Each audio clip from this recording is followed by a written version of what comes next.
Samedi soir au Parc des Princes, le Paris Saint-Germain s'est imposé 1-0 devant Bordeaux en championnat de France. Mais comme souvent avec le Paris Saint-Germain, l'essentiel est ailleurs. Le soir où il récupérait Marco Verratti, blessé à la cheville depuis 3 semaines, il a perdu Edinson Cavani. Mardi 12 février, en 8e de finale de la Ligue des Champions, l'Uruguayen risque de manquer aux Parisiens, déjà privé de Neymar.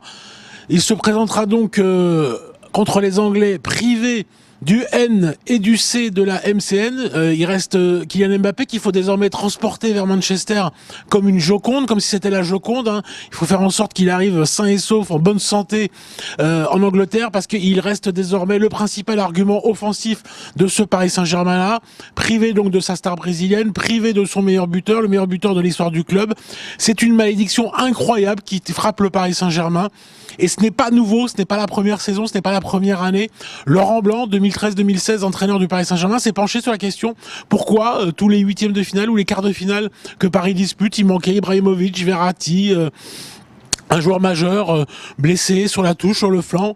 Unai Emery a dû faire sans Neymar au Real Madrid au retour. Thomas Tuchel, lui, vient d'arriver, il découvre le problème. Paris va disputer son 8e de finale, donc sans Neymar, peut-être sans Cavani, ou alors diminué.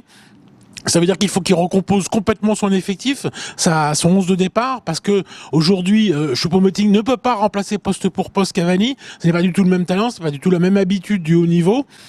Drexler pouvait remplacer Neymar, sans Cavani. C'est peut-être l'organisation qui a à revoir le schéma, passer en 4-3-3 en renforçant le milieu de terrain. Un garçon comme Paredes qui vient d'arriver ou Dani Alves qui n'était pas annoncé titulaire contre les hommes, les coéquipiers de Paul Pogba, a une chance désormais d'intégrer le 11 pour solidifier tout ça, essayer de faire un bon résultat, de sauver les meubles à Manchester pour au retour, avec un Cavani redevenu en forme et en récupérant des joueurs en espérant ne pas en perdre d'ici là, espérer faire la décision. Cette malédiction est incroyable, elle n'a pas forcément d'explication, c'est la vie du Paris Saint-Germain et on en reste quand même assez étonné encore aujourd'hui.